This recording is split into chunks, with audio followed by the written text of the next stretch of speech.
سلام، امیدوارم حالتون خوب باشه. خیلی از دوستان ما پیام میدن که من چجوری لینوکس نصب کنم، چجوری لینوکس رو شروع کنم. من گفتم یه ویدیو ضبط کنم که چجوری لینوکس نصب کنین.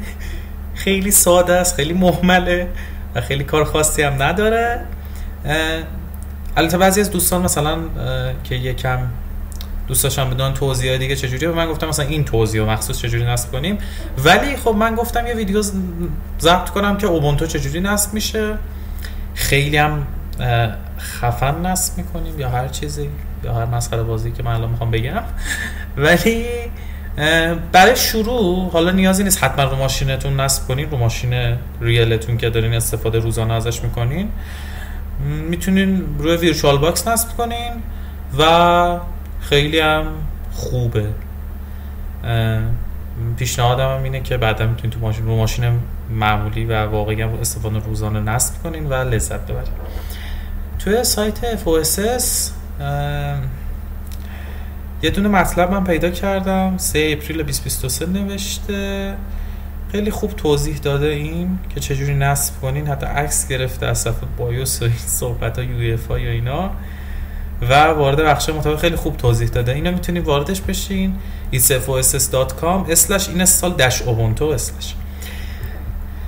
و اما اگر میخواین رو ویرچوال باکس نصب کنین که خب بازم میتونید سرچ کنین how can I install Ubuntu on virtual box or anything، حالا VMware چه میدونم بقیه چیزایی که میخواین استفاده کنین. وارد سایت ویرچوال باکس هم میتونین بشین، خود ویرچوال باکس رو نصب کنین، دانلود کنین رو سیستم عاملتون و روش اوبونتو نصب کنین. خیلی راحته، نیازی مثل VMware به لایسنس و اینا نداره و میتونین ازش استفاده کنین. فقط این که فکر کنم با شکن ست کنین یا آنتی فیلتری چیزی که تحریما رو دور بزنین بتونین به سایتش دسترسی داشته باشین. خب میتونین حالا برای ویندوز داره تو این قسمت میاین تو این سایت virtualbox.org ایناش. حالا من سایت virtualbox.org رو باز میکنم.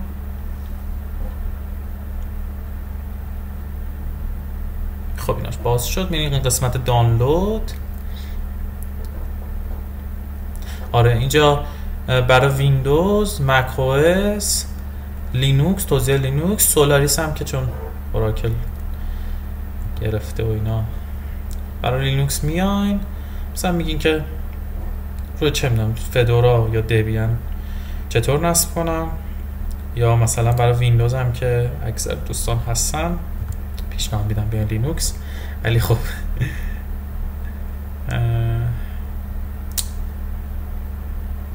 چقدر کنده.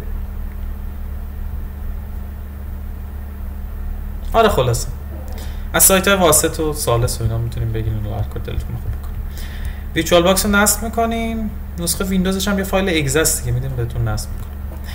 خب ما گفتیم اوبونتو رو نصب کنیم تا ببینیم چی میشه. اوبونتو رو سرچ میکنین، میاین تو همین دانلود اوبونتو اومده، اوبونتو دانلود، اکسپت بالا، اوبونتو دسکتاپ و بقیه موارد و میتونین نصبش کنین. خیلی همینجا دانلود اوبونتو دسکتاپ رو میزنین و اینجا بهتون میگه که دانلود کنین چجوری. اینو میزنین و میره تو مراحل بعد و دانلود میکنه. الان روی این کلیک کنم شروع به دانلود میکنه. ورژن LTSش که لانگ تایم ساپورته، یعنی به مدت سالیان ساپورت میشه، براش آپدیت سکیوریتی میاد، آپدیت پروگرام های دیگه میاد و بقیه موارد. اینجا نوشته تا اپریل 2027 مثل این که آپدیت ها براش میاد و اینکه ریکوایرمنت هم نوشته که چه چیزایی و سیستمتون بچه قابلیت داشته باشه. 22.04 هم که به تازگی ریلیز شده و LTS نیست، یه مدت زمان کوتاهی ساپورت میشه میره ورژن بعدی. مثلا این میره مثلا یه دونه عدد دیگه جلوش میاد بعد میشه LTS، بعد دوباره میرن رو ورژن بعدی کار میکنه. به همین صورت این هم که بهتون گفتم. خب من از اونجا که همکارم قبلا دانلود کرده ویرچوال باکس رو باز میکنم. خب اسمشو میذارم بنتو میگم تایپش لینوکس و اوبونتو 64 بیت، خودش رو اسمش هست. اکس میزنم، میگه رم چقدر، میگم 4 گیگ بس دیگه، بیشتر میخواد چی کار خستم هستم اینجوری بشنم بدم، بیا همین خواست. نکست رو میزنم، کریچ ویرچوال هارد دیسک، نه میگم یه دونه هارد دیسک جدید بساز. نکست داینامیک الوکیتد، یعنی اینکه الان مثلا من بهش میگم 30 گیگ هارد داشته باش، یه راست یه فایل 30 گیگی تو هاردم درست نمیکنه. مثلا چه میدونم نصب میکنم، مثلا میشه 6 گیگ اشغال میکنه، بعدا هر چقدر بخواد خودش از تبش اضافه میکنه، یه دفعه اضافه نمیکنه. خب میگه چقدر هارد میخوای، من از اونجا که از این میخوام استفاده کنم قشنگ برم بهش بگم یه 60 گیگی بهش هارد بدم. نکست رو میزنم. خب ساخت، خیلی عمالی. اوبونتو رو استارت میکنم. خب میگه که من هیچی ندارم که بدم، یه سی دی چیزی بذار توش، که من میگم باشه سی دی میذارم، چرا نذارم. ادو میزنم، میرم از تو فایلای ایزو هم که همکارم دانلود کرده اوبونتو رو دانلود میکنم. من این نسخه 22 LTS رو نمیخواستم، نسخه 20 یه ذره قدیمی تره. خب تو مراحل روند نصب ممکنه یه سری جا فرق کنه، همونه، زیاد فرقی نداره.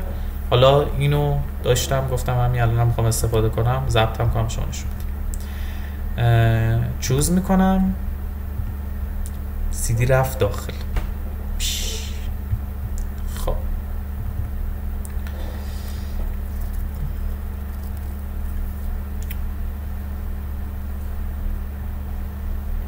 فایل سیستمش رو داره چک میکنه، چقدر خارجی شده اوبونتو.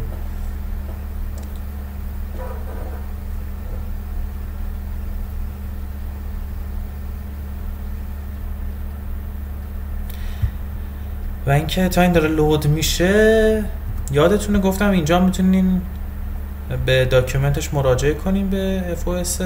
اونجا خیلی خوب گفته که چه کارهایی انجام بدین، حتی منو بایوس و اینام نشون داده، UEFI برای جدیدا، و اینکه میگه که چه کارهایی بکنین. هارد دیسک و اینام توضیح داده. پیشنهاد میدم یه بار رو ویرچوال باکس نصب کنن کسایی که حالا مثلا خیلی آدمای راحتی نیستن با این چه میدونم این استالر گرافیکیش، بعد رو سیستم واقعیتون نصب. بعضی هم خب میخوان دوئل بوت نصب کنن که پیشنهاد. چه صدایی داد یا خدا، ترسیدم. خب اینجا میتونیم روی ترای اوبونتو بزنیم، میتونیم روی اینستال اوبونتو بزنیم. ترای چی کار میکنه؟ وقتی رو ترای اوبونتو میزنم، یه دونه اوبونتو لایو، سیستم عامل لینوکسی معمولا اکثرشون یه نسخه لایو دارن. خب نسخه لایو یه براوزر داره، یه فایل منیجر داره و میاد تو رم میشینه، باش میتونی کار کنی، بعد خاموش میکنی، هر دیتایی که بوده میپره و تمام میشه میره و دوباره میتونی لایو جدید بیاری بالا باش کار کنی. یه ترمینال هم بهتون میده، ولی این استال هم که میره تو مراحل اینستال. برای اینکه جذاب بشه کار، من ترایش میکنم، بعد تو ترای میرم تو اینستال که اینم بهتون نشون میدم. الان رو اینستال بزنی برنامه اینستالرش ران میشه. من ترایو میزنم، زبانم هم که انگلیسیه. صداشو دیدیم؟ دوباره میاد بالا، صدا خطرناک میده، من میترسم.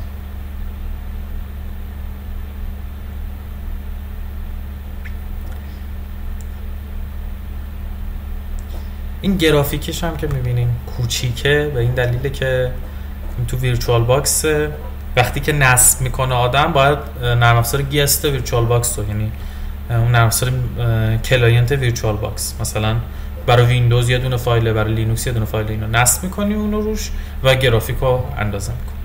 خب این اوبونتو، من یه لحظه اسکیل مود رو بزنم، سویچ کن رو اسکیل.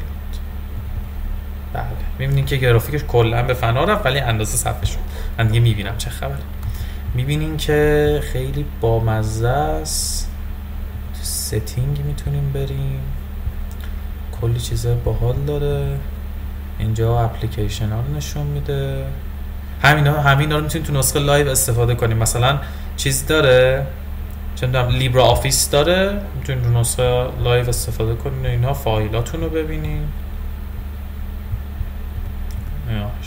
مثلا من میتونم روی کامپیوتری که سیستم عامل نداره یه دونه فلش بزنم، نسخه لایو اوبونتو رو بیارم بالا، یه فلش دیگه بزنم، دیتا توشو چک کنم، بعد بکنم دو تا فلش برام سابقه کار. خب حالا که ما این کار رو انجام دادیم، من با این به دلیل اینکه از این خوشم نمیاد یا خدا چی کار کردم، یه دونه شورتکات داشت میزدی این چیز میشد، یادم رفته چی بود شورتکاتش. هاست ال هاست راست کلیک، نه این که مال میره تو ماشین مجازی. مینیمایز شد چرا؟ یه دونه شورتکات بودش میزدیم، میخوام از این حالت اسکیل موده در بیاد. همین دیروز شورتکاتش رو زدم و یادم رفته. ببینیم پاز کردم ماشینش رو، کنترل پی، البته هاست پی. هاست برای ویرچوال باکس تو هر سیستم عاملی فرق میکنه. مثلا برای من کنترل راست هاست پی رو که زدم پاز شد سیستم عامل، سیستم عامل همونجا لاک شد و میمونه، پاز میشه ولی پروسسی انجام نمیده. الان دوباره پازی درش آورد. اینم میره داخل شلای دیگهش، من یادم رفته که کدوم بود، حالا مهم نیست، ادامه میدیم. البته فکر کنم میتونم بفهمم کدوم بوده، فقط باید یه دست این ویرچوال باکس هم رو باز کنم، برم داخل خوبه ویرچوال باکس هم بیشتر بلد میشیم. اینم که ورژن ویرچوال باکس من نشون. یه راه خیلی خیلی سخت داریم که اینو از برق اینجوری بکشیم. الان هر مهندس کامپیوتر اینو ببینه خودکشی میکنه بابت این کاری که من انجام دادم. استارتش کنیم. آها هاسی، ببینیم حالا نره تو هاسی بود، ناراحت شدم. آره دیگه فکر کنم میشه کنترلر، هاست کنترل همچین چیز. میذارم دوباره بیاد بالا، یه بار دیگه این مراحل رو ببینیم. ای بابا دوباره میخواد فایل دیسکش چک کنم. وقتی آماده نیستی ویدیو ضبط میکنی تشنج میشه. صندلیم هم چقدر صدا میده.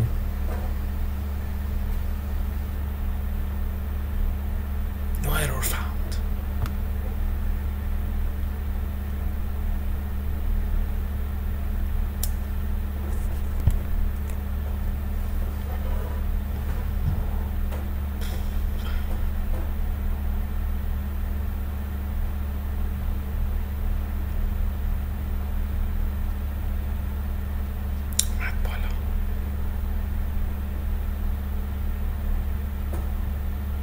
کامپیوتر منم خسته است الان، کلی باش کار کردم.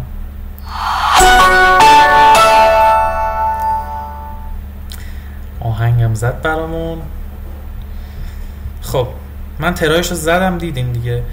این ترایو میزنین خب نیازی نیست مثلا من خاموشش کنم. الان روی این استال بزنین که صفحه این استال میاد بالا.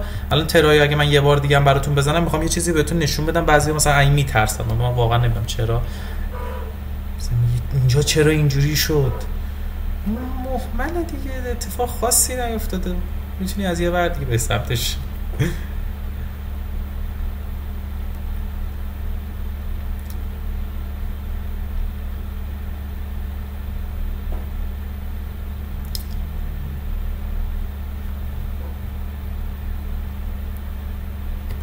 الان میاد بالا. اینجا به وقتی اومدین تو ترای می‌خواستین یه چیزایی امتحان کنین قبل از اینکه نصبش کنین، اگر رو این استال نزنید نیاز نیست دوباره خاموش کنین ماشین. همینجا روی این استال اوبونتو میزنین. اون ورژن ما پایین‌تره. بعد من فکر کنم جدیدن خیلی اوبونتو به صدا علاقه‌مند شد. زبانم انگلیسی انتخاب میکنم، کنتینیو. کیبورد لیاتمو انگلیش. خب میگه که نورمال اینستالیشن هم براوزر میریزه، هم آفیس سافتور میریزه، هم مدیا پلیر و بقیه داستانا هم تقریبا برنامه‌اشو میریزه. مینیمال فقط یه دونه وب براوزر و یه سری برنامه پایه‌ای و اینا میریزه مثل ترمینال. ولی بخوام من نورمالو میخوام همه چی باشه.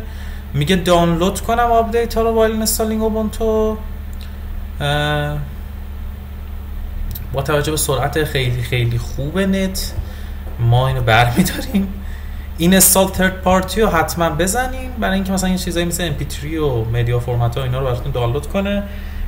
اینو باید حتما بپرسه تا اونجا که طبق قوانین برداشتم قوانین باید بپرسه و شما تیکش رو حتما بزنین. اگر میخواین رو کامپیوترتون نصب کنین و واقعا موقع همون موقع نصب آپدیت بشه این هم تیکش رو بزنین. حالا من برمی‌دارم شما چشم پوشی کنین اینجا چون حوصله ندارم صبر کنم میخوام سریع نصب شه. حالا همینم زدیم کلی طول میکشه احتمالاً با این سرعت نت. خب نورمال اینستالیشن اینستال ترد پارتی هم زدم کانتینیو. آسون ببینین خیلی سرراست نوشته بچه چیزایی بود همه سخت میگیرن.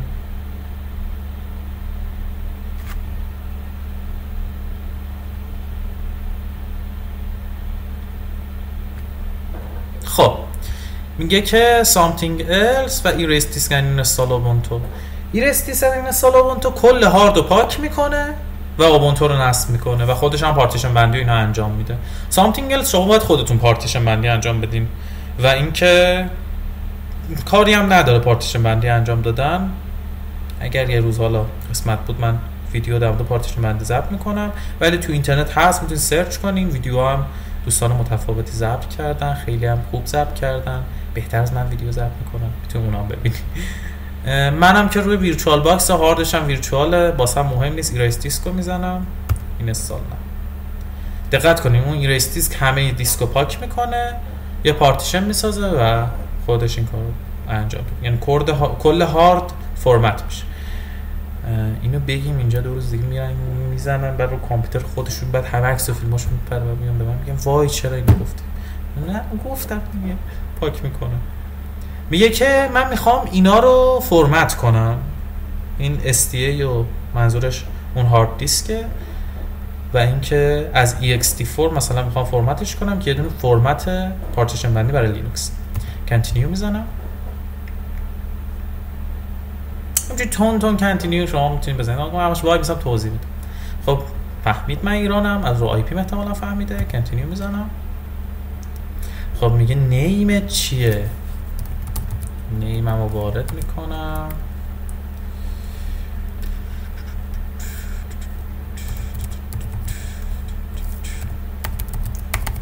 اوبونتو پیک یوزر نیم پسوردم برات میذارم. پسوردم هم رو تایپ میکنم. خب این لاگین اتوماتیکلی یعنی که بدون اینکه یوزر پس بخواد لاگین کنه require more password تو لاگین یعنی پسورد منو بخواد و بعد لاگین کنه. من require رو میذارم من کانتینیو میزنیم و بله خب اومد و به اینجا اگه این مثلث کوچیکم خیلی ریزبینانه مثل گرگ نگاه کنیم بزنین کارهایی که داره انجام میده رو داخل ترمینال نشون میده که این چون رزولوشنش به فناس یکم سخته. حالا یه چیز جالب میبینی almost finish copying files. اون قسمت که من داشتم یوزر رو اینا درست میکردم تایپ میکردم همون موقع هارد فرمت کرد و شروع کرده بود به کاراش و اون پشت داشته کارش انجام میداده تا من بیام ادامه کار. گفته welcome to Ubuntu.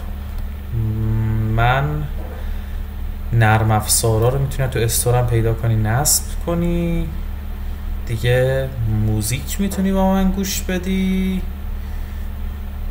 دیگه. این آرشین موزیک پلیرشه. VLC و اسپاتیفای هم که روش نصب میشه دیگه. میتونی عکساتو ببینی شاد باشی. میتونی بری تو وب براوزر قشنگ لذت ببری.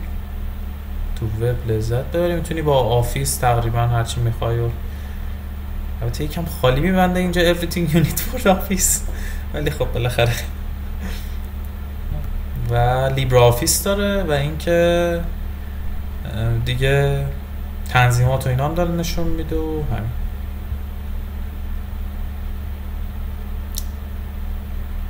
خب تش رسید. رزولوشنش دوست ندارم. نمسار گست ویرچوال باکس رو باید نصب کنم که رزولوشنش درست بشه. خب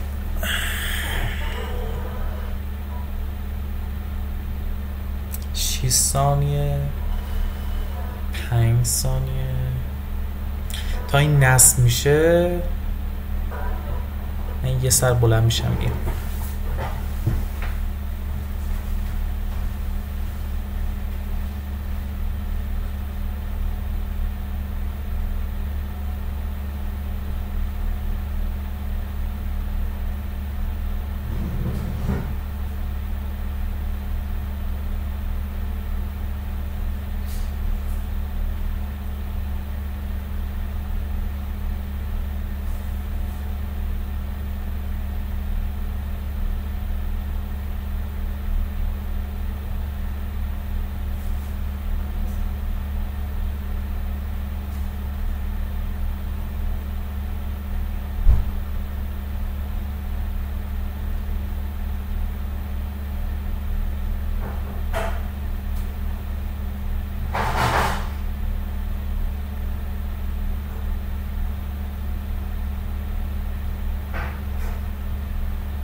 خب سلام مجدد. آخرش هم که داره یه چیزی دانلود لنگویج پک ها رو بالاخره داره دانلود. ما هر کاری میکنیم یه چیزی دانلود نکنه، بالاخره میخواد یه چیز دانلود کنه. خب تا این داره دانلود میکنه من پاز کنم که ویدیو طولانی نشه، خسته بشین، تا بعدش دوباره ادامه بدم. من پاز میکنم فعلا تا ادامه بدیم. سلام، من فقط یه لحظه دوباره گفتم ادامه بدم. ببینیم لنگویج پک رو دانلود کرد، حالا داره پکیج رو آن پکینگ میکنه و اینستال میکنه داخل OS. این یه مرحله‌ای که یکم طول میکشه که پکیج همه آن پک بشه بستگی به قدرت سیستمتون و اینستال بشه. حالا من دوباره پاز میکنم بعد ادامه میدم. پاز شد فقط. خب یه اتفاق خیلی خوبی افتاد، اون پر شد، یکم هم دیر پر شد. تش داشت گراب و اینا رو بوتلودر گراب کانفیگ میکرد و یه دفعه صفحش محو شد و این صفحه اومد. این صفحه چیه؟ میگه که خب installation complete، میگه که یا کنتینیو کن تست تو، یعنی همین نسخه لایو رو ادامه بده، یا ریستارت کن. من میگم که ریستارت کن بره بابا، نسخه لایو میخوام چیکار کنم داخل اوبونتو.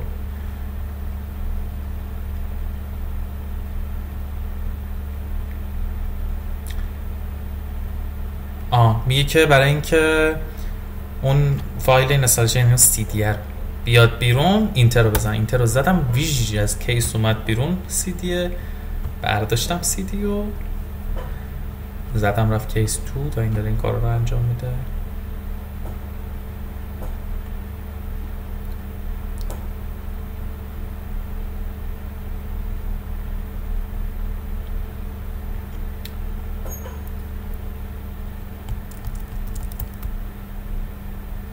بوت نمیشه، فکر کنم رم بیشتر باید بهش میدادیم. منم این سیستم میگم رمش خسته است، کمه، رمش رو باید بیشتر کنیم. این یکی رو کم رم داشته باشه. بله اومد بالا، ببینین که اینجا یوزر من هستش. این بالا باتری و اینا رو میتونم ببینم، رو یوزرم میزنم، پسوردم رو میزنم،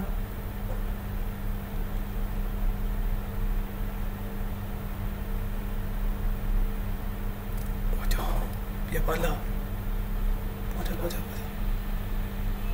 3 2 1.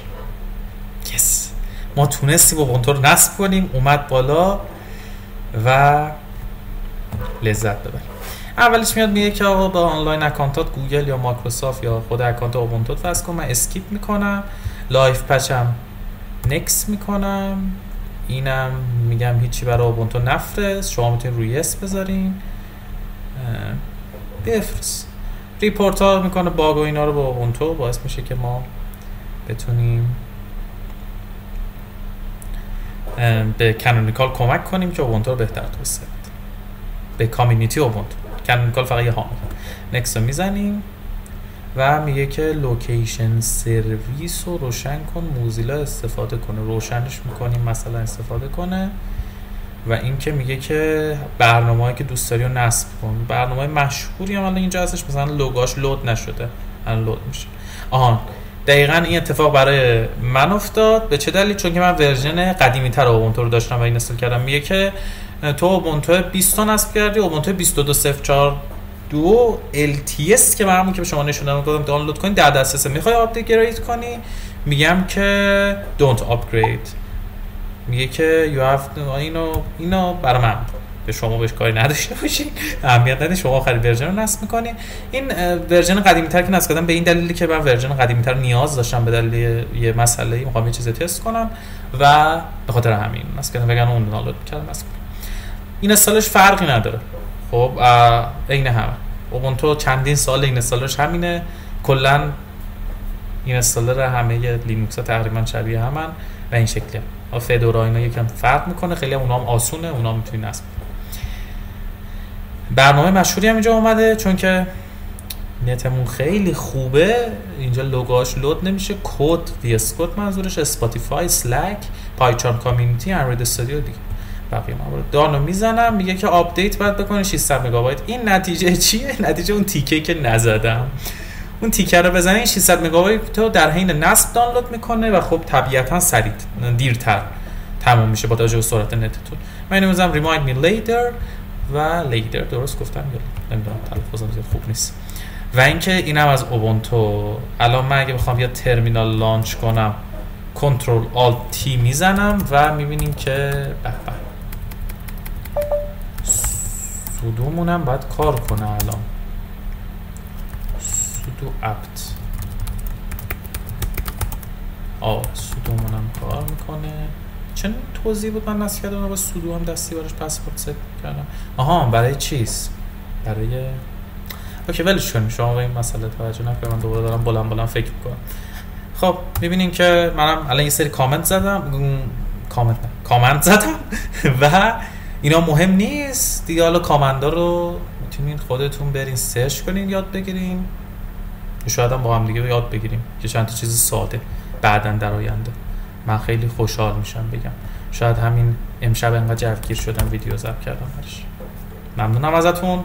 اینم از اوبونتو ما. از این بالا میتونین اینجا برین اینجا و پاور آفش کنین. راستی قبل از اینکه این برنامه‌هاتون هم میتونین اینجا بزنین ببینید.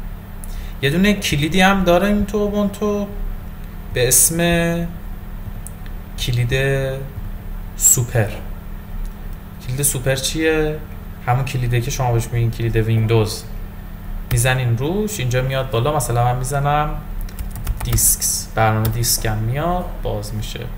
اینجا هارد دیسک تو میتونی منیج کنی. اینجا ببینید خودش پارتیشن ساخته و اینا. به اون صورت حالا خیلی یکم برای بعضی ممکن بگن وای این ادوانس ترسیدم چه اتفاقی میفته. خیلی آسون و راحت، خیلی چیز آسونی بود، سخت نبود، مهمل، مثلا کاری هم نداره.